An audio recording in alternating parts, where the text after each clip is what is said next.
প্রথম ব্যায়ামটা করার জন্য ঠিক এরকম ভাবে শুয়ে পড়বো, ঠিক আছে?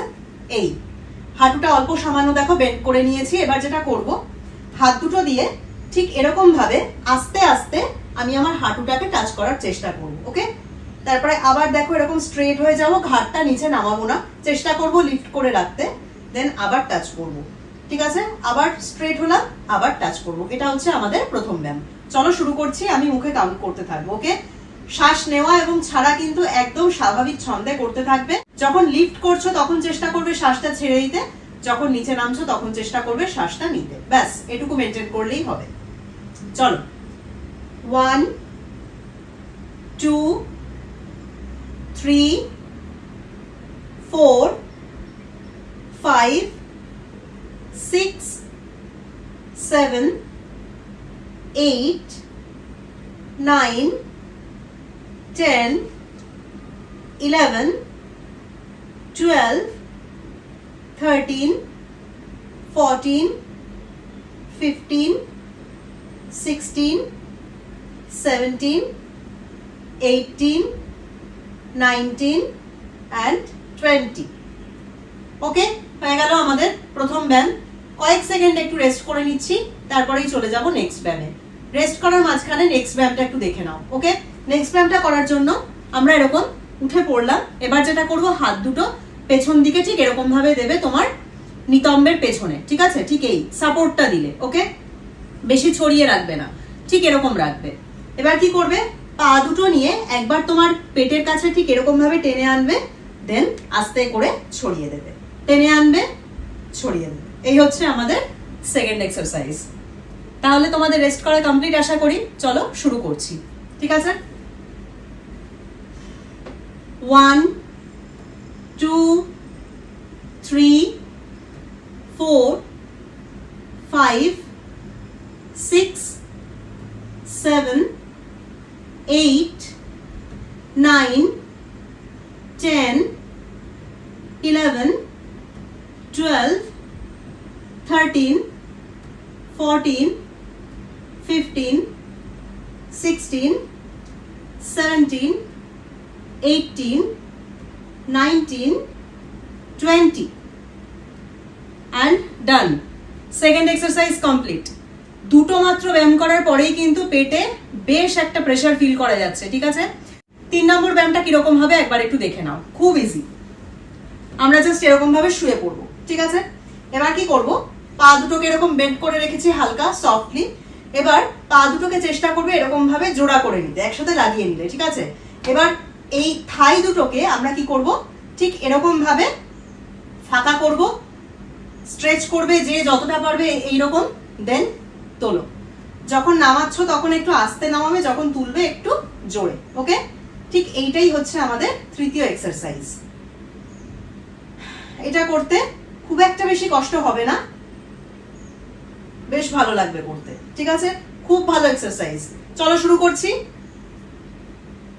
1 2 3 4 5 6 7 8 9 10 11 12 13 14 15 16 17 18 19 20।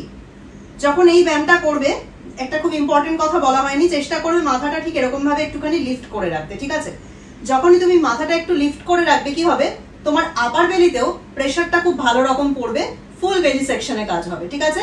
তো এইরকম লিফট করে রাখবো এন্ড দেন এই পশ্চারটা আমরা করে যাব, ঠিক আছে? হয়ে গেল আমাদের 3 নম্বর ব্যায়াম। এবার আবার একটুখানি রেস্ট করে নিতে হবে, তাই তো? তারপরে করব ফোর্থ ব্যায়াম। ফোর্থ ব্যায়ামটা কিভাবে করব? ফোর্থ ব্যায়ামটা করার জন্য আমরা ঠিক এরকম ভাবে শুয়ে পড়ব, ঠিক আছে? এবার 1 বাই 1 একটা একটা করে সাইডে করব। হাতটা এরকম পাশে রেখে দিলাম। এবার একটা হাত দিয়ে আর একটা পায়ে টোকে ঠিক এরকম ভাবে টাচ করব এবং থ্রু আউট 20 বার আমরা এক সাইডে করব। দেন পরের 5 নম্বর ব্যায়ামে কি করব, আর এক সাইডে 20 বার করব। এটাই হচ্ছে আমাদের চতুর্থ এবং পঞ্চম ব্যায়াম। ওকে, তাহলে চলো শুরু করছি।